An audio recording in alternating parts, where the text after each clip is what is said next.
Sir, I'm Gaurav. Sir, I have two questions. Okay.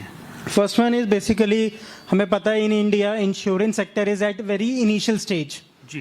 तो अगर मैं अपने पोर्टफोलियो में इंश्योरेंस सेक्टर्स के कुछ स्टॉक ज़्यादा इंक्लूड करता हूँ 2 या 3 तो वो क्या बेनिफिशियल होगा.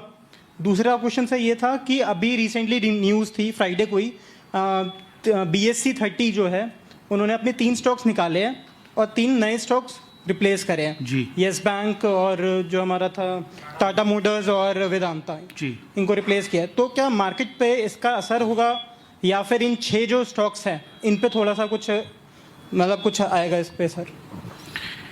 पहला क्वेश्चन इनका था कि जैसे ये किसी सेक्टर को लेकर इनको अच्छा लग रहा है, जैसे कह रहे हैं इंश्योरेंस आपने नाम लिया, या आप नाम नहीं भी लो, ऑफ कर दो माइक को, अगर नाम ये नहीं भी लें कुछ और कहें तो इन्होंने मतलब ये कह रहे हैं कि एक सेक्टर मुझे अच्छा लग रहा है, उसके 3 स्टॉक हैं, क्या मैं तीनों ले लूँ या तीनों रखता हूँ तो कैसे रहेंगे.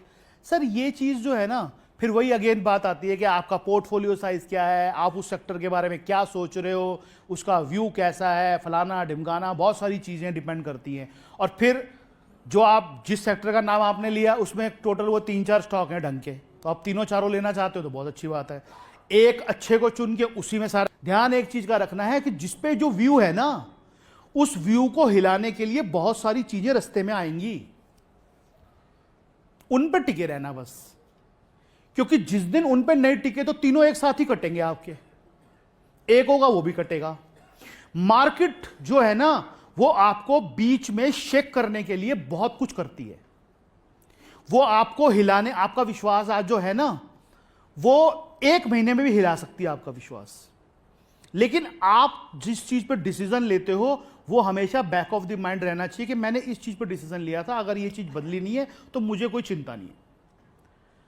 मेन ये है, मेन ये नहीं है कि मैंने 2 स्टॉक लेने हैं या मैंने 4 स्टॉक लेने हैं. मेन ये है कि क्या बीच में जो बाजार ऊपर नीचे करेगा और मुझे कोशिश करेगा बाहर निकालने की, वहां मैं टिक पाऊंगा कि नहीं टिक पाऊंगा. अगर मैं वहां नहीं टिक पाऊंगा तो फिर आप चाहे 1 लो चाहे 10 लो सर, सारे निकल जाएंगे आपके.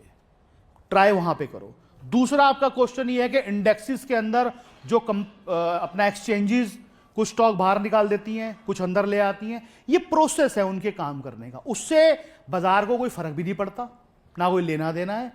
और जो स्टॉक ठीक ठाक चलते, इसीलिए ज्यादातर मैं बोलता हूं कि अगर जो नए आदमी हैं उनको जैसे इंडेक्स फंड में या इंडेक्स ETF में अगर पैसे लगाते हैं तो उनका लगभग ठीक रहता है हिसाब किताब, क्योंकि इंडेक्स वाले खुद ही मैनेज करते रहते हैं, वो अच्छे अच्छे शेयरों को अंदर लाते रहते हैं और खराब को बाहर निकालते रहते हैं. तो आपका इंडेक्स जो है